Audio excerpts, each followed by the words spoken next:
Novel بنی میں تیری دلہن کا دوسرا حصہ۔ مجھ سے محبت کرتی ہو؟ شاہ نے اچانک سوال کیا اور اس کی آنکھوں میں دیکھا۔ محبت؟ ایمان سوچ میں پڑ گئی۔ محبت؟ اسے یاد آیا وہ مار جو اس نے کھائی پچھلے 2 ماہ میں، وہ الزام جو اس پر لگا، وہ دل آزاری جو اس کی ہوئی۔ اتنا سب کچھ ہو جانے کے بعد محبت؟ کیا سوچ رہی ہو اتنا؟ شاہ نے اسے خیالوں میں گم دیکھا تو کہا، محبت کا جواب دینے کے لیے اتنا سوچنا پڑ رہا ہے تمہیں؟ وہ پھر بولا، کیسے ہوتی ہے محبت؟ کس سے کی جاتی ہے محبت؟ وہ جو محبت کے لائق ہو، وہ جو آپ کو باہر رسوا نہ کرے، وہ جو آپ کا خیال رکھے، اسی سے ہوتی ہے محبت۔ ایمان سوچ رہی تھی لیکن کہا نہیں۔ شاہ اس کے جواب کا منتظر تھا۔ ایمان نے اس بات میں سر ہلایا۔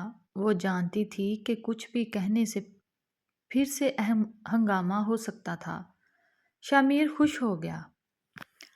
عافیہ صفیہ کہاں ہو دونوں؟ تمہارے موبائل آ گئے ہیں۔ شام کو مراد شہر سے لوٹا تو ان دونوں کے لیے موبائل لے کر آیا۔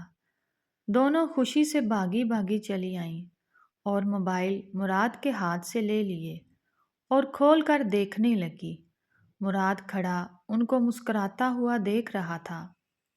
بھائی آپ بہت اچھے ہیں، دونوں نے ساتھ میں کہا۔ مراد چارپائی پر بیٹھ گیا اور کرو ان کا دماغ خراب، نہ کام نہ کاج، سارا دن موبائل میں لگی رہتی ہیں۔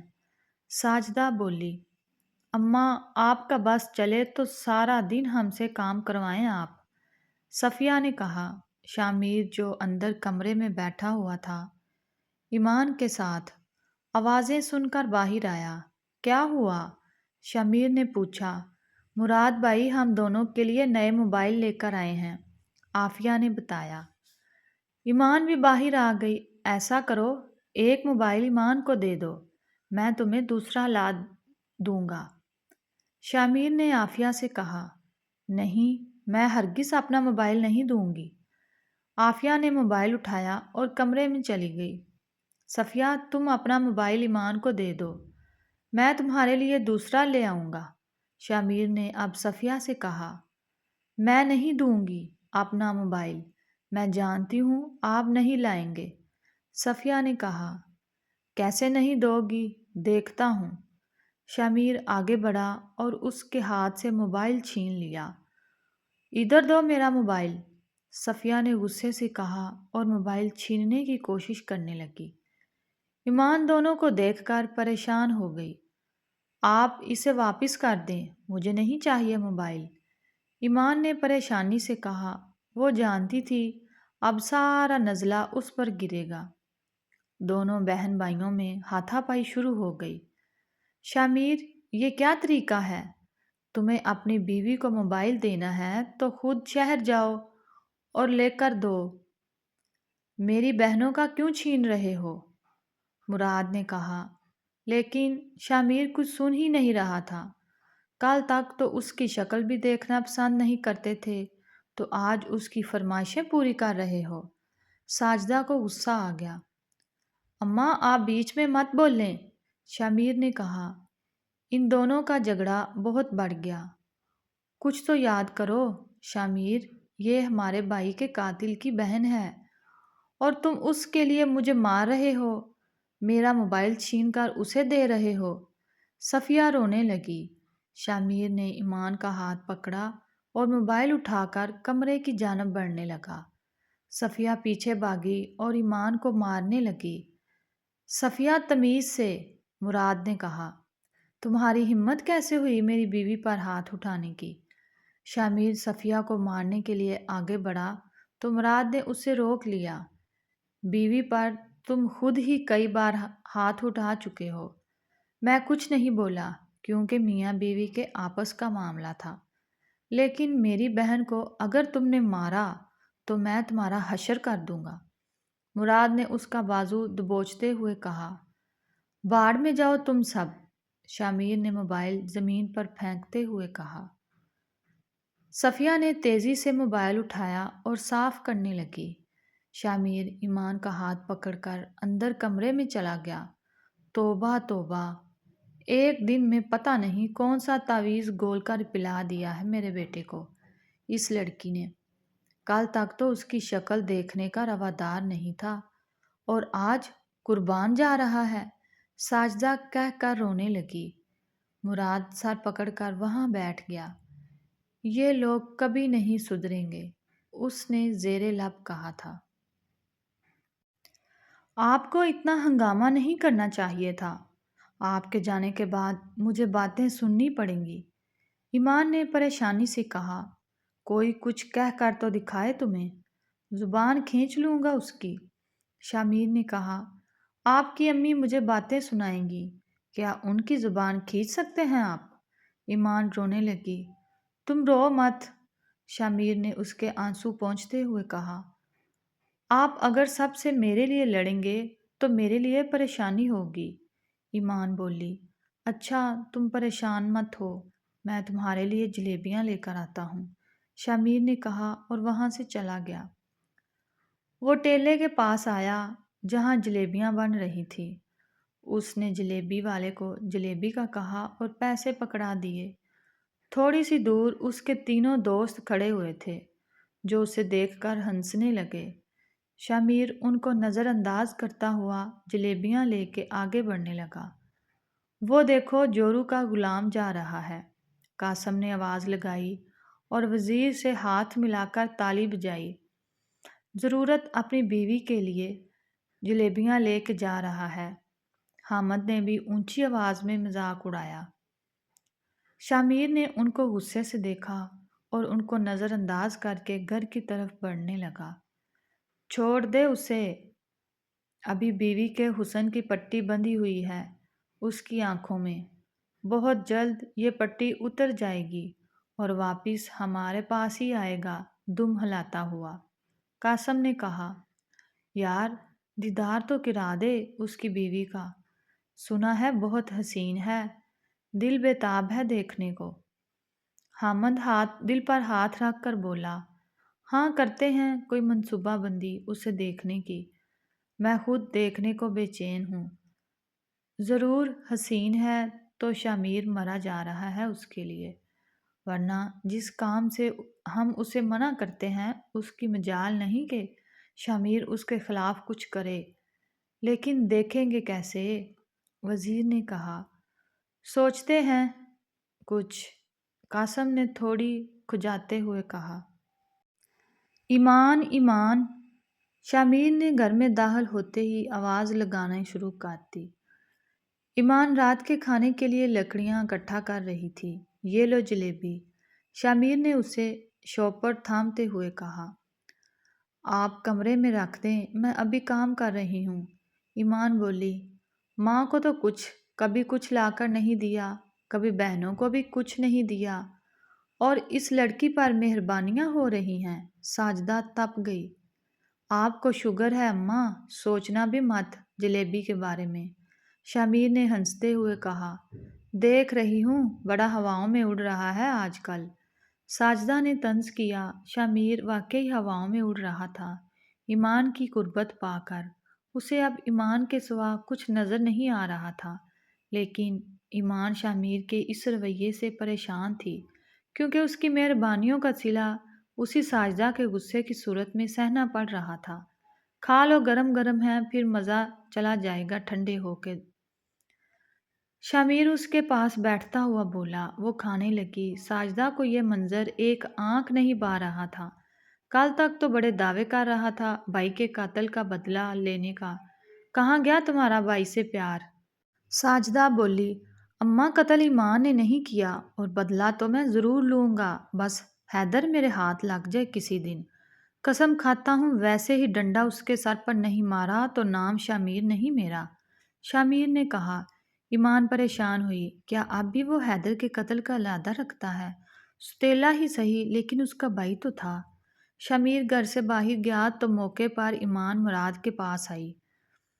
صبح کا وقت تھا، مراد چائے پی کر اٹھا۔ ایمان سامنے آئی تو وہ نظریں جھکا کر آگے بڑھنے لگا۔ اسے اس رات والی بات یاد تھی، وہ بھی ان سے گریزاں ہی رہتا تھا۔ بات سنیں۔ وہ جانے لگا تو ایمان نے پیچھے سے پکارا۔ وہ رک گیا اور مڑ کر ایمان کو دیکھا۔ میں اس وقت رات کے لیے آپ سے معافی چاہتی ہوں۔ مجھے آپ سے اس طرح کا رویہ نہیں رکھنا چاہیے تھا۔ آپ نے مجھے شامیر کی مار کھانے سے بچایا تھا۔ میں اس بات کے لیے آپ کے احسان مند ہوں، مگر اس وقت مجھے کچھ سمجھ نہیں آیا۔ میں نے پریشانی میں آپ سے وہ سب کہا۔ ایمان کی بات مکمل نہیں ہوئی تھی۔ مراد نے اس کی بات کاٹی۔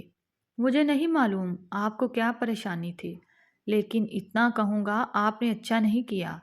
میں آپ کی عزت کرتا ہوں۔ اس گھر میں صرف ایک میں ہی ہوں جو آپ کی عزت کرتا ہوں۔ باقی سب کا حال آپ خود جانتی ہیں۔ میں بس اتنا کہنا چاہوں گا کہ میں آپ کی عزت کرتا ہوں اور قیامت تک کرتا رہوں گا۔ مراد کہہ کر تیزی سے وہاں سے نکل گیا۔ ایمان کا دل بوجھ کر رہ گیا۔ اسے پچھتاوا ہو رہا تھا۔ ایمان اپنے کمرے میں تھی جب ساجدہ اندر آئی اور اس نے ایمان کو بالوں سے پکڑ لیا۔ میری بیٹی پر جادو ٹونا کروایا ہے نا تم نے؟ کل تک تو تمہاری شکل بھی نہیں دیکھنا چاہتا تھا اور آج تمہارے پاؤں دھو دھو کر پی رہا ہے۔ کون سا پیر فقیر سے لائی ہو تعویذ؟ مجھے بتاؤ۔ ساجدہ نے اسے مارنا شروع کیا۔ چاچی میں نے ایسا کچھ نہیں کیا، ایمان روتے ہوئے کہہ رہی تھی۔ میں تجھے ایک بات بتا دوں کہ شامیر کا یہ رویہ 2 دن کا مہمان ہے۔ جیسے ہی تمہاری محبت کا بھوت اس کے سر سے اتر گیا، وہ تمہیں پوچھے گا بھی نہیں۔ وہ میرا بیٹا ہے اور میں اس سے جانتی ہوں، اس لیے بہتر ہے کہ اپنی اوقات میں رہو، اور تمہاری اوقات ہے کہ تم ونی میں آئی ہو۔ ساجدہ نے کہہ کر اس کے بال چھوڑ دیے۔ کمرے کے دروازے سے گزرتے ہوئے مراد نے ساجدہ کا صرف آخری جملہ سنا تھا۔ اللہ ہدایت دے، مراد کہتا ہوا سیڑھیاں چڑھ گیا۔ ایمان اب شامیر کے کمرے میں ہی رہتی تھی۔ شامیر اب زیادہ وقت گھر میں ہی گزارنے لگا تھا۔ اس نے دوستوں کے پاس جانا بھی فی الحال ترک کر دیا تھا۔ سارا دن ایمان کے آگے پیچھے گھومتا رہتا تھا۔ اپنی بہنوں سے کہتا تھا کہ ایمان کام نہیں کرے گی، وہ کریں، اور اسی بات کو لے کر روز جھگڑا شروع ہو جاتا تھا۔ ان سب باتوں کی وجہ سے ایمان کو پریشانی سہنی پڑتی تھی۔ اس انسان کی نفرت بھی میرے لیے اتنی تکلیف دہ نہیں تھی جتنی اس کی محبت مجھے اذیت دے رہی ہے، ایمان نے خود سے کہا۔ ایمان صبح جھاڑو دے کر فارغ ہوئی تو سکینہ کا بیٹا ضمیر اندر داخل ہوا۔ ایمان بھابی، آپ کے ابو آپ سے ملنے آئے ہیں، ضمیر نے آتے ہی اعلان کیا۔ ایمان حیران ہو گئی۔ یہ کئی مہینوں میں پہلی بار تھا جب اس کے والد جلال اس سے ملنے آئے تھے۔ ضمیر کے پیچھے ہیں، جلال احمد داخل ہوئے۔ شامیر بھی گھر پر ہی تھا۔ ایمان ایک دم سے بھاگ کر اپنے باپ سے لپٹ گئی اور پھوٹ پھوٹ کر رونے لگی۔ شامیر آگے بڑھا اور اس نے ایمان کو جلال احمد سے الگ کیا۔ تمہاری ہمت کیسے ہوئی میرے گھر آنے کی؟ شامیر نے ان کا گریبان پکڑتے ہوئے کہا۔ میں اپنی بیٹی سے ملنے آیا ہوں، جلال احمد نے کہا۔ شامیر چھوڑ دیں، یہ میرے ابو ہیں، آپ ان کے ساتھ ایسا سلوک نہیں کر سکتے ہیں۔ ایمان نے اپنے باپ کو چھڑاتے ہوئے کہا۔ تم چپ کرو، تم ونی میں آئی ہو، اور ونی میں آئی ہوئی لڑکی کا کسی سے کوئی رشتہ نہیں ہوتا۔ وہ اپنے ماں باپ اور اپنا میکہ چھوڑ کر آ جاتی ہے۔ تم نہ کسی کی بیٹی ہو، نہ کسی کی بہن، اب تم صرف شامیر کی بیوی ہو اور بس۔ شامیر نے شہادت کی انگلی وارننگ دینے والے انداز میں اوپر کر کے ایمان کو دکھائی اور کہا، اور پھر سے جلال احمد پر حملہ کر دیا۔ مراد چھت سے سارا تماشا دیکھ رہا تھا۔ وہ نیچے آیا۔ ایمان نے اپنے والد کو پھر چھڑانے کی کوشش کی تو شامیر نے اسے دھکا دیا اور وہ دور جا کر گری۔ شامیر کیوں تماشا کر رہے ہو؟ مراد نے جلال احمد کا گریبان چھڑاتے ہوئے کہا اور شامیر کو قابو کرنے کی کوشش کی۔ ایمان دور کھڑی ہوئی اور وہ روتی جا رہی تھی۔ ان لوگوں نے میرے بھائی کا قتل کیا ہے، میں انہیں اپنے گھر میں برداشت نہیں کر سکتا۔ ابو آپ یہاں سے چلے جائیں پلیز، میں آپ کی مزید تذلیل برداشت نہیں کر سکتی، ایمان نے روتے ہوئے کہا۔ اسی وجہ سے جلال احمد اتنے مہینوں سے ایمان کے پاس نہیں آئے تھے۔ ان کو یہی خوف تھا کہ شامیر انہیں جان سے مار دے گا، انہیں دیکھ کر آپے سے باہر ہو جائے گا، اور وہی ہوا جس کا ان کو ڈر تھا۔ وہ اپنی جان بچا کر وہاں سے چلے گئے، ایک آخری نظر ایمان پر ڈالی اور دروازہ عبور کر کے وہاں سے اوجھل ہو گئے۔ تم کیوں رو رہی ہو؟ بند کرو یہ رونا دھونا، میں نے کہا نا تمہارا میرے علاوہ کسی سے کوئی رشتہ نہیں ہے، اب تم ونی میں آئی ہو، یہ بات ہمیشہ یاد رکھنا۔ ونی میں آئی ہوئی لڑکی کا کوئی نہیں ہوتا سوائے اس کے شوہر کے۔ شامیر نے اب ایمان کو شانوں سے جھنجھوڑتے ہوئے کہا۔ ایمان کا رونا مزید تیز ہو گیا تھا، وہ سسکیاں لے لے کر رو رہی تھی۔ کوئی انسانیت ہے یا نہیں تمہارے اندر؟ مراد نے اسے بازوؤں سے پکڑتے ہوئے کہا۔ ان لوگوں کے اندر کوئی انسانیت تھی؟ میرے بھائی کو اتنی بے دردی سے مار دیا، ان کو دیکھتا ہوں تو میرا خون کھولنے لگتا ہے، میرا آج اس کا قتل ہی کر دیتا اگر تم بیچ میں نہ آئے ہوتے۔ شامیر نے مراد کی آنکھوں میں دیکھ کر کہا۔ اس کی آنکھیں غصے سے لال تھیں۔ اس قتل کا بدلے تم خون بہا کی صورت لے چکے ہو۔ مراد نے ایمان کی طرف دیکھتے ہوئے کہا، وہ سرداروں کا فیصلہ تھا، میرا نہیں۔ میرے اندر بدلے کی آگ آج بھی موجود ہے، بس حیدر میرے ہاتھ لگ جائے۔ شامیر نے کہا، اگر تم نے حیدر کو قتل کر دیا تو پھر تمہیں ایمان کو آزاد کرنا پڑے گا۔ مراد نے یاد دلایا۔ ایمان کو تو میں اب مر کر بھی نہیں چھوڑ سکتا، شامیر بولا۔ اس بار وہ آرام سے بولا اور چارپائی پر بیٹھ گیا۔ ان کے سامنے ان کے باپ کو مار سکتا ہے، بار بار ونی میں آئی ہوئی کہہ کر ان کا دل دکھا سکتا ہے، ان کو مار سکتا ہے، ان کی تذلیل کر سکتا ہے، لیکن چھوڑ نہیں سکتا، مراد نے غصے سے کہا، اور آخری نظر ایمان پر ڈالتا ہوا واپس اوپر چھت پر چلا گیا۔ حمیدہ اور حیدر ایک ساتھ برآمدے میں بیٹھے تھے کہ اسے مرکزی دروازے سے جلال احمد آتے دکھائی دیے۔ جلال احمد نے اپنی ٹوپی اتار کر چارپائی پر رکھی اور پھوٹ پھوٹ کر رونے لگے۔ کیا ہوا حیدر کے ابا، خیر تو ہے؟ حمیدہ نے پریشانی سے۔ کیسے خیر ہو سکتی ہے؟ تمہارے بیٹے کی جان بچانے کے لیے میں نے اپنی بیٹی قربان کر دی، اس کے گھر سے ہو کر آ رہا ہوں، جانوروں سے بھی بدتر سلوک ہو رہا ہے میری بیٹی کے ساتھ۔ کس طرح سے؟ شامیر نے اسے دھکا دیا اور وہ دور جا کر گری۔ اس کے سامنے میری تذلیل کی، شامیر نے۔ اب میں کہاں جاؤں؟ شامیر نے خون بہا کے عوض 30 لاکھ روپے مانگے تھے۔ میرے پاس 30 لاکھ روپے ہوتے تو میں دے دیتا، مگر اپنی بیٹی نہ دیتا۔ تم دونوں ماں بیٹے کا کیا میری بیٹی کو بھگتنا پڑ رہا ہے۔ پتہ نہیں کیا ہو گیا تھا مجھے اس وقت، مجھے بس یہی خوف تھا کہ شامیر حیدر کو قتل کر دے گا۔ حیدر کو بچانے کے لیے میں نے ایمان کو قربان کر دیا۔ کیسا باپ ہوں میں؟ جلال احمد روتے ہوئے کہتے جا رہے تھے۔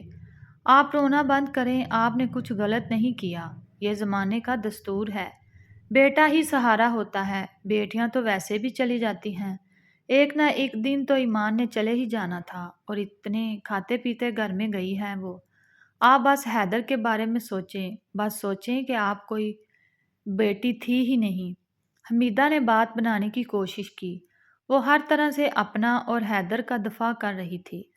میں اس کی حالت دیکھ کر آیا ہوں، مجھے کسی نے خبر دی تھی کہ شامیر کا بہت خیال رکھتا ہے، یہی سوچ کر میں وہاں گیا کہ وہ خوش ہوگی۔ جلال احمد نے کہا، آپ کو دیکھ کر شامیر کو غصہ آ گیا ہوگا، آپ کو وہاں نہیں جانا چاہیے تھا۔ حمیدہ نے سمجھایا، تم تو سوتیلی ماں ہو، آخر تم نے ثابت کر ہی دیا کہ تم تو سوتیلی ہی ہو۔ ایمان کی جگہ پر تمہاری اپنی بیٹی ہوتی تو کیا پھر بھی تو یہی کرتی؟ جلال احمد نے پوچھا، تو آپ نے کون سا سگا باپ ہونے کا فرض ادا کیا ہے؟ آپ نے بھی تو بیٹے کو بچا کر بیٹی قربان کر دی۔ اب رونے دھونے سے کوئی فائدہ نہیں ہے، اس لیے سوچنا چاہیے تھا۔ سانپ نکل گیا، اب لکیر پیٹنے سے کوئی فائدہ نہیں، اور زندگی پھولوں کی سیج نہیں، ہر لڑکی کو سسرال میں یہی سب سہنا پڑتا ہے۔ مجھے موضوع الزام مت ٹھہرائیں، حمیدہ کہتی غصے سے پاؤں پٹکتی اندر چلی گئی۔ جلال احمد اب خونخوار نظروں سے حیدر کو دیکھ رہے تھے۔ ابا میری طرف ایسے نہ دیکھ، یہ فیصلہ خالص تیرا اپنا تھا، اتنا ہی پیار تھا بیٹی سے تو زمین بیچ کر پیسے دے دیتا۔ لیکن تجھے تو پیسہ پیارا تھا۔ حیدر بھی کہتا ہوا باہر نکل گیا۔ جلال احمد درد سے رونے لگے۔ ایمان سارا دن روتی رہی۔ شمیر بھی غصے سے گھر چھوڑ کر چلا گیا۔ رات ہو گئی لیکن وہ واپس نہیں آیا، یہاں تک کہ سب گھر والے سو گئے۔ ایمان کو رہ رہ کر اپنے بوڑھے باپ کا چہرہ یاد آ رہا تھا۔ اس چہرے پر بے بسی یاد آ رہی تھی۔ شمیر نے کیسے ان کا گریبان پکڑا وہ یاد آ رہا تھا۔ جتنا ایمان سوچتی جا رہی تھی اتنا ہی اس کا دل کٹتا جا رہا تھا۔ اسے نیند بھی نہیں آ رہی تھی۔ شمیر گھر نہیں آیا تھا لیکن اسے شمیر کی فکر نہیں تھی اس وقت صرف اسے اپنے باپ کی فکر تھی۔ ایک بیٹی کے دل پر کیا گزرتی ہے جب اسے ایک بوڑھے باپ کا گریبان اس کے سامنے پکڑا جائے۔ حالانکہ باپ نے بھی باپ ہونے کا ثبوت ادا نہیں کیا تھا، لیکن پھر بھی وہ اپنے باپ سے نفرت نہیں کر سکتی تھی۔ ایک بیٹی کے لیے اپنے باپ سے نفرت کرنا ایک ناممکن سی بات ہے۔ اسے اپنا دم گھٹتا ہوا محسوس ہو رہا تھا۔ گرمی کی وجہ سے کمرے میں ہبس بھی زیادہ تھا۔ وہ باہر برآمدے میں آ کر بیٹھ گئی۔ وہاں پر نیم اندھیرا تھا۔ وہ کافی دیر تک بیٹھی روتی رہی۔ تھوڑی دیر بعد مراد نیچے اترا تو دیکھا کہ ایمان بیٹھی آنسو بہا رہی ہے۔ چاندنی میں اس کا چہرہ واضح تھا۔ مراد کو صبح والا واقعہ یاد آیا۔ اسے ایمان کا بہت دکھ ہو رہا تھا۔ پسند تو وہ خود بھی جلال احمد اور حیدر کو نہیں کرتا، کیونکہ حیدر کے ہاتھوں اس کا چچا زاد بھائی مرا تھا، لیکن پھر بھی اس سب میں ایمان کا قصور نہیں تھا، کیونکہ ہر جگہ عورت ہی دکھ اٹھاتی ہے۔ مراد نے دل میں سوچا، کوئی بھی عورت کا مالک نہیں کہ اسے غنی میں دے دے۔ عورت کا مالک صرف اس کا خدا ہے۔ کبھی باپ کی پگڑی بچانے کے لیے قربانی دیتی ہے، کبھی بھائی کی جان بچانے کے لیے قربانی دیتی ہے، اور جہاں جاتی ہے وہاں رسوائی اس کا مقدر ہے۔ یہ کیسی محبت ہے شمیر تمہاری اپنی بیوی سے؟ کیا اسے تم محبت کہتے ہو؟ محبت کی پہلی شرط عزت ہوتی ہے۔ اگر عزت نہیں تو پھر محبت بھی نہیں۔ عزت کے بغیر طوائف سے بھی محبت کی جاتی ہے، لیکن ایک طوائف بھی عزت کی طلبگار ہوتی ہے، کیونکہ وہ بھی انسان ہوتی ہے۔ کاش شمیر تمہیں سمجھ آ جائے کہ عورت صرف عزت چاہتی ہے، محبت، خیال، پیسہ، ضروریات، آسائشیں سب کچھ اس کے بعد ہی آتا ہے۔ عورت کی پہلی ترجیح عزت ہوتی ہے۔ مراد ایمان کو دیکھ کر سوچ رہا تھا، شمیر ابھی تک گھر نہیں آیا کیا؟ مراد کی آواز سن کر ایمان ایک پل کو اچھل پڑی۔ اس نے نوٹ ہی نہیں کیا تھا کہ وہ اس کے سامنے کھڑا ہے۔ وہ اپنے خیالوں میں اس قدر کھوئی ہوئی تھی کہ مراد کی موجودگی محسوس ہی نہیں کر سکی۔ نہیں، وہ ابھی تک گھر نہیں آئے، ایمان نے اپنے آنسو پونچھتے ہوئے کہا۔ مراد واپس جانے لگا، پھر کچھ سوچ کر پلٹا اور ایمان کی طرف دیکھا۔ پریشان مت ہو، اللہ سے اچھی امید رکھیں، انشاءاللہ سب ٹھیک ہو جائے گا، مراد نے اسے دلاسا دینے کے لیے کہا۔ ایمان نے نظر اٹھا کر مراد کو دیکھا۔ میں فون کر کے بلاؤں کیا شمیر کو، اگر آپ کو اکیلے ڈر لگ رہا ہے تو؟ مراد نے موبائل اپنی جیب سے نکالتے ہوئے کہا۔ ایمان نے اس بات میں سر ہلایا۔ مراد، میں نے شمیر کا نمبر ڈائل کیا یا تیسری رنگ پر اس نے فون اٹھایا۔ رات کے 11:30 بج رہے ہیں، گاؤں کے کتے بھی سو گئے ہیں اس وقت، لگتا ہے تیرے دوست ابھی تک جاگ رہے ہیں، مراد نے کاٹدار لہجے میں کہا۔ گھر میں کسی کو میری پرواہ نہیں ہے تو مجھے بھی کسی کی پرواہ نہیں ہے۔ میری بیوی کو مجھ سے زیادہ اپنا باپ پیارا ہے، میری بہنوں کو تو پیارا ہے، میری ماں کو اپنا مارا ہوا بیٹا۔ میری فکر کسی کو نہیں ہے تو پھر میں وہاں کیوں آؤں؟ شمیر نے آگے سے کہا، 2 منٹ کے اندر اندر گھر آؤ شرافت سے، ورنہ تم مجھے جانتے ہو، مراد نے دھمکی دی اور فون کاٹ دیا۔ تھوڑی دیر بعد شمیر گھر آیا، دیکھا تو ایمان بیٹھی ہوئی ہے اور مراد سامنے کھڑا ہے۔ معافی مانگ ان سے، مراد نے کہا۔ مرادے، معافی تو آج تک شمیر نے اپنے باپ سے نہیں مانگی، شمیر نے مراد کے کاندھے پر ہاتھ رکھتے ہوئے کہا۔ اس کے چہرے پر طنزیہ مسکراہٹ تھی۔ مجھ سے تو تم کئی بار معافیاں مانگ چکا ہے، مراد نے یاد دلایا۔ تجھ سے حساب نہیں، بچپن کا ساتھی ہے تو، مرادے، شمیر کہہ کر کمرے میں جانے لگا، اور یہ تیری زندگی بھر کی ساتھی ہے۔ مراد نے پیچھے سے آواز لگائی تو وہ پلٹا۔ اس کو مجھ سے زیادہ اپنے باپ سے پیار ہے، بس بات ختم، شامیر نے کہا اور کمرے میں چلا گیا۔ مراد نے دیکھا ایمان کی آنکھوں سے چھلکا پڑی تھی۔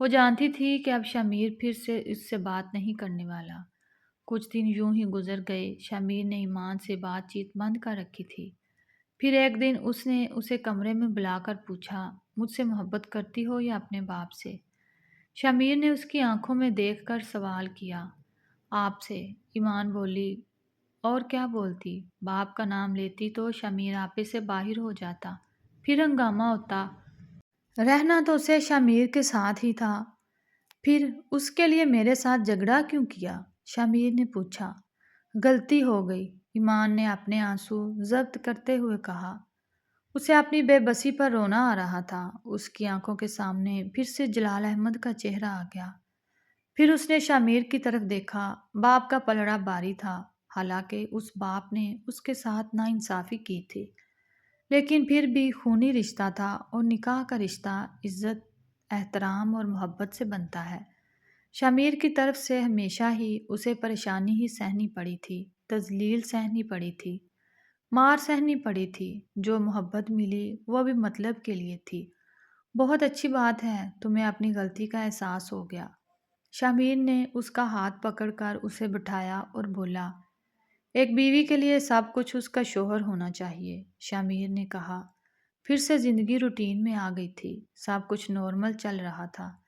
کچھ عرصہ تو شامیر ایمان کے آگے پیچھے گھومتا رہا، پھر ایمان نے محسوس کیا کہ وہ زیادہ وقت پھر سے گھر سے باہر گزارنے لگا ہے۔ ایمان اس سے کوئی بات کرتی تو وہ روکھا سا جواب دے دیتا تھا۔ اس کے رویے میں واضح بدلاؤ محسوس کر رہی تھی۔ وہ ایسا کیوں ہو رہا ہے؟ اسی سمجھ نہیں آ رہی تھی۔ کھانا لاؤں آپ کے لیے؟ شام کو شامیر گھر آیا تو ایمان نے اس سے پوچھا، سکون سے گھر میں دخل تو ہو لینے دیا کرو، تھوڑا بیٹھنے دیا کرو، سانس لینے دیا کرو۔ جب بھی گھر آتا ہوں ایک ہی سوال کرتی ہو، یہ کھائیں گے، وہ کھائیں گے، چائے لاؤں؟ میں بیزار ہو گیا ہوں ان باتوں سے، شامیر نے بیزاری سے کہا اور چارپائی پر لیٹ گیا۔ ایمان دیکھتی رہ گئی۔ پھر یہ روز کا معمول بن گیا۔ وہ چھوٹی چھوٹی باتوں پر اس پر غصہ کرنے لگا، جن باتوں میں غصہ کرنے والی کوئی بات ہی نہیں ہوتی تھی، نارمل باتیں ہوتی تھی، ان میں بھی غصہ کرتا تھا۔ ایمان کا دل بوجھ جاتا تھا۔ دل کو تو باہر ہوتا ہی تھا، اب رات کو بھی وہ باہر ہی گزارتا تھا۔ اکثر رات دیر سے گھر آتا تھا جب ایمان سو چکی ہوتی تھی۔ ایک دن وہ اپنے کمرے میں بیٹھی تھی کہ سکینہ آ گئی۔ ایمان، مجھے تم سے بہت ضروری بات کرنی ہے، سکینہ رازداری والے انداز میں کہا تو ایمان تھوڑا پریشان ہوئی۔ کیا بات ہے چاچی؟ مجھے ڈر لگ رہا ہے۔ آپ کیا بات کرنے والی ہیں؟ ایمان سنبھل کر بیٹھ گئی اور پریشانی سے بولی، مجھے باہر کسی عورت نے بتایا ہے کہ تمہارے شوہر کا کسی دوسری عورت کے ساتھ چکر چل رہا ہے۔ سکینہ نے دبی دبی آواز میں بتایا۔ وہ بار بار دروازے کی طرف دیکھتی جا رہی تھی کہ کہیں شامیر نہ آ جائے۔ اگر اس نے سن لیا تو وہ سکینہ کا حشر کر دے گا، رشتے کا لحاظ کیے بغیر۔ ایمان کا دل ڈوب گیا، وہ گہری سوچ میں چلی گئی۔ اب اسے سمجھ آ گیا تھا کہ شامیر کا رویہ اس کے ساتھ روکھا روکھا سا کیوں ہے۔ آپ سچ بول رہی ہیں؟ کیا یہ خبر پکی ہے؟ ایمان نے پوچھا۔ ہاں ہاں، پکی خبر ہے۔ میں تو کہتی ہوں کہ کسی بھی روز کسی پیر بابا کے پاس چلو اور ابھی سے بندوبست کرو، ورنہ تمہارا شوہر تمہارے ہاتھ سے نکل جائے گا۔ کیسے فدا تھا تم پر، دیکھو تم سے باتیں ہی نہیں کرتا، سکینہ نے مشورہ دیا۔ لیکن مجھے ان سب چیزوں پر یقین نہیں ہے، تعویذ گنڈے پر، ایمان بولی۔ یقین کرنا پڑتا ہے، سکینہ بولی۔ میں تمہیں ایک بات صاف صاف بتا دوں، یہ سب لوگ ایسے ہی ہیں۔ امیر بھی اپنے والدین اور بہن بھائیوں کے ساتھ جیسا ہی ہے۔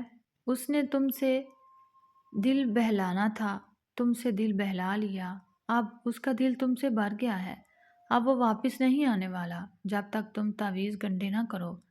گاؤں کی ہر عورت ان حالت میں یہی کرتی ہے، سکینہ نے بتایا۔ گاؤں کی ہر عورت ان حالات میں دعا کیوں نہیں کرتی چاچی؟ وہ تہجد کیوں نہیں پڑھتی ہیں؟ قرآن کیوں نہیں پڑھتی ہیں؟ اللہ کو یاد کیوں نہیں کرتی ہیں؟ مصیبت پڑنے پر ایک مسلمان کو چاہیے کہ وہ اللہ کو یاد کرے، اور یہ عورتیں سیدھا پیر بابا کو یاد کر کے ان کے پاس چلی جاتی ہیں۔ ایمان نے افسوس سے کہا، دیکھو ایمان، میں ایک بابا کو جانتی ہوں۔ سکینہ نے ایمان کی بات کو نظر انداز کرتے ہوئے کہا، ہم دونوں ساتھ چلیں گے، مجھے بھی اپنے بیٹے کے لیے لینا ہے تعویذ کہ اس کا دل پڑھائی میں لگ جائے۔ سکینہ کو اپنا مطلب تھا، نہیں چاچی رہنے دیں، بس زندگی گزر ہی جائے گی۔ ایمان بولی، ارے تم نہیں جانتی ہو ان باہر کی عورتوں کو، یہ بہت خبیث عورتیں ہوتی ہیں، بیویوں کا پتہ کٹوا دیتی ہیں، ان کو گھر سے نکلواتی ہیں۔ سکینہ نے اسے ڈرایا۔ ایمان سوچ میں پڑ گئی، نہیں چاچی، شمیر کو پتہ چل گیا تو مجھے جان سے مار دے گا، میرا گھر سے نکلنا ناممکن ہے، میں کوئی رسک نہیں لینا چاہتی، پہلے ہی زندگی عذاب بنی ہوئی ہے، ایسا کام کروں گی تو پھنس جاؤں گی۔ ایمان ڈر گئی، جیسے تمہاری مرضی، میں تو تمہارے ساتھ مخلص ہوں، تمہارا بھلا چاہتی ہوں، میں دیکھ رہی ہوں تمہارا شوہر تمہارے ہاتھ سے نکل چکا ہے، تمہاری ساس ضرور اس کی دوسری شادی کروانے کے چکر میں ہے، مجھے تو لگتا ہے کہ ساجدہ نے شامیر پر تعویذ کروائے ہیں تاکہ وہ تمہیں چھوڑ دے۔ سکینہ نے چسکا لیتے ہوئے کہا۔ ایمان پریشان ہو گئی۔ میرا سیاہ والا سوٹ استری کر دو، شامیر نے ایمان سے کہا جب وہ دوپہر کا کھانا کھا رہی تھی، وہ تو دھلا ہوا ہی نہیں، میں کوئی اور استری کر دوں؟ ایمان نے کہا، کیا مطلب دھلا ہوا نہیں ہے؟ مجھے ہر حال میں وہ پہن کر جانا ہے، شہر کام سے جا رہا ہوں، شامیر نے چلاتے ہوئے کہا۔ سب گھر والے کھانا کھا رہے تھے، اچھا میں ابھی دھو کر استری کر دیتی ہوں۔ ایمان نے کھانا آدھے میں چھوڑ دیا اور اٹھ کھڑی ہوئی، جلدی جلدی ہاتھ چلاؤ، شام تک مجھے جوڑا استری چاہیے۔ شمیر کہتا ہوا باہر نکل گیا۔ مراد نے دیکھا ایمان نے کھانا آدھے میں چھوڑ دیا تھا، اسے دکھ ہوا، پھر مراد بھی باہر چلا گیا۔ شام سے تھوڑی دیر پہلے مراد گھر آیا، وہ چھت کی طرف جا رہا تھا کہ اچانک ایمان کے کمرے سے اس کی سسکیوں کی آواز سنائی دی۔ وہ تھوڑا پریشان ہوا، شمیر باہر تھا، وہ دیکھ چکا تھا باقی گھر والے سب باہر سیر سپاٹوں میں تھے۔ پہلے اس نے سوچا کہ نظر انداز کر کے چلا جائے، پھر اس کا دل نہیں مانا۔ دروازہ آدھا کھلا ہوا تھا، اس نے پورا دروازہ کھولا اور کمرے میں داخل ہو گیا۔ کیا بات ہے، خیر تو ہے، آپ کیوں رو رہی ہیں؟ مراد نے کہا تو ایمان نے شامیر کا سیاہ سوٹ اسے دکھایا جو کہ استری کرتی ہوئی جل چکا تھا۔ یہ جوڑا جل گیا ہے مجھ سے اور تھوڑی دیر بعد ان کو یہ پہن کر جانا تھا، اب وہ گھر آئیں گے اور میری بری حالت کریں گے۔ ایمان روئی جا رہی تھی، اپنے دوپٹے سے اپنے آنسو پونچھ رہی تھی۔ مراد نے افسوس سے اس کی طرف دیکھا، اس کی پریشانی بجا تھی، وہ سمجھ سکتا تھا کہ اس بات پر شمیر کتنا غصہ کرے گا۔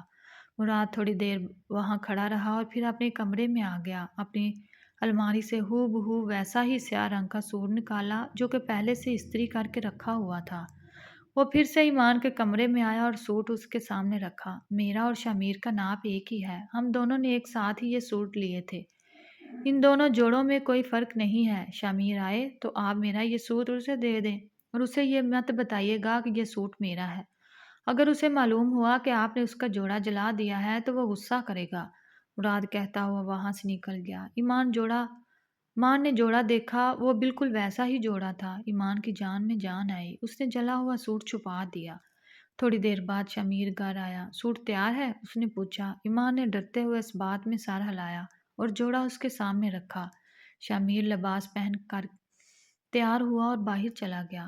تیرا شوہر کسی کام سے باہر نہیں گیا ہے، وہ ضرور اس عورت کے پاس گیا ہے۔ شمیر کے جانے کے بعد سکینہ نے ایمان سے کہا، آپ صحیح کہہ رہی ہیں، میں سمجھ گئی تھی۔ ایمان نے کہا، یہ مرغی ہے، میرے دوست آ رہے ہیں، اسے جلدی سے تیار کر دو، 1 گھنٹے کے اندر اندر۔ شمیر نے مرغی والا شاپر اسے پکڑاتے ہوئے کہا اور چلا گیا۔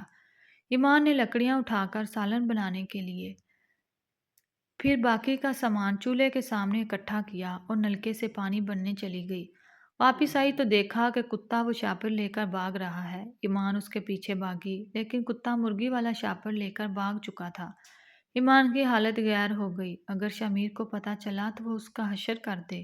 وہ رونے جیسی ہو گئی۔ دوپہر کا وقت تھا، گرمی تھی اور ہو کا عالم تھا۔ گھر میں گھر کے کچھ افراد باہر تھے تو کچھ سو رہے تھے۔ ایمان کو کچھ سمجھ نہیں آیا کہ وہ کیا کرے۔ اس کے پاس پیسے بھی نہیں تھے مرغی منگواتی جلدی میں، اور نہ ہی تو کوئی اسے لا کر دیتا۔ وہ سر پکڑ کر بیٹھ گئی کہ اب کیا کرے۔ اچانک اس سے مراد یاد آیا۔ وہ ایک دم سے مراد کے کمرے کی جانب بھاگی اور زور سے دروازہ بجایا۔ مراد جو ابھی ابھی سونے کی تیاری کر رہا تھا، اس طرح دروازہ بجنے پر حیران ہو گیا۔ اس نے دروازہ کھولا تو دیکھا سامنے ایمان کھڑی ہوئی ہے۔ وہ حواس باختہ لگ رہی تھی۔ خیریت؟ مراد نے پریشانی سے پوچھا۔ وہ کتا مرغی لے گیا، ایمان معصوم سی شکل بنا کر کہا۔ کتا مرغی لے گیا؟ بات سمجھ نہیں آئی۔ مراد کو سمجھ نہیں آیا کہ وہ کیا کہہ رہی ہے۔ شامیر کے دوست آئے تھے، ان کے لیے کھانا بنانا تھا، اور وہ مرغی لے کر آئے اور مجھے کہا کہ 1 گھنٹے کے اندر سالن تیار کرو۔ میں پانی بھرنے گئی تو پیچھے سے کتا مرغی لے اڑا۔ ایمان اب رو دینے کو تھی تو اس میں اتنا پریشانی والی کون سی بات ہے؟ مراد نے کہا۔ پھر خود ہی مراد کو یاد آیا کہ شامیر غصہ کرے گا۔ پلیز آپ مجھے کہیں سے بھی مرغی لا کر دے دیں ورنہ میں مر جاؤں گی۔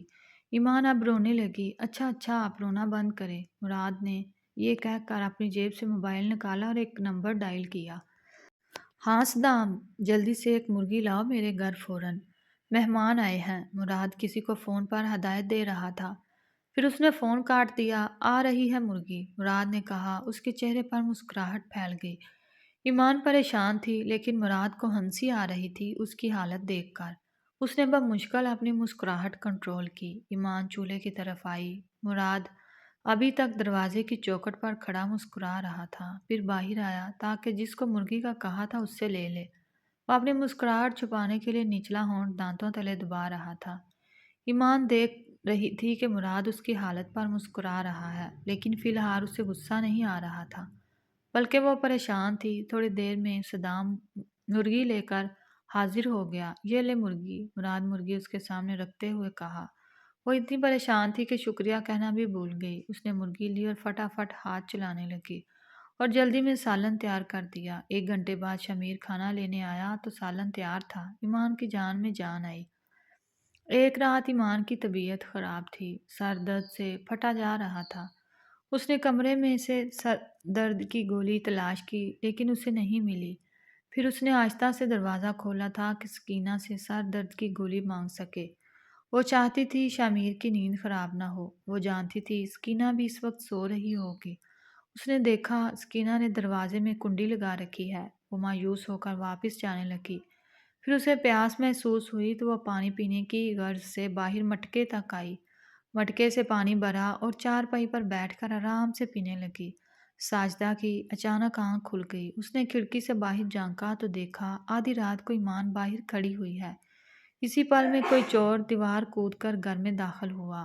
وہ شاید چوری کی نیت سے کسی اور گھر میں جا رہا تھا، لیکن بھول کر یہاں آ گیا۔ جیسے ہی اس نے دیوار پھلانگی، آواز سن کر ایمان نے چونک کر دیکھا تو در و دیوار کے پاس کوئی کھڑا ہوا تھا۔ ساجدہ کی نظر بھی اس چور تک گئی۔ کون ہے کون ہے؟ ساجدہ نے زور زور سے چلانا شروع کیا تو چور بھاگ گیا۔ ساجدہ ایک دم سے باہر نکلی۔ شامیر اور مراد بھی ساجدہ کی چیخیں سن کر باہر آئے۔ کیا ہوا اماں؟ اور ایمان تم اتنی رات کو باہر کیا کر رہی ہو؟ شامیر نے پوچھا تو ایمان کو اپنے پیروں سے جان نکلتی ہوئی محسوس ہوئی۔ کیا ہوا چاچی؟ آپ چیخ کیوں رہی ہیں؟ مراد نے پوچھا۔ میں نے دیکھا کوئی آدمی دیوار پھلانگ کر آیا ہے، ساجدہ نے بتایا۔ تم بتاؤ ایمان، تم آدھی رات کو یہاں باہر کیا کر رہی تھی؟ شامیر نے غصے سے کہا۔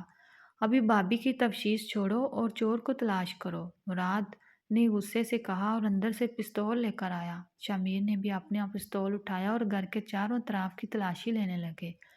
یہاں تو کوئی بھی نہیں ہے، مراد نے کہا۔ میں نے خود اپنی آنکھوں سے دیکھا ہے، ساجدہ بولی۔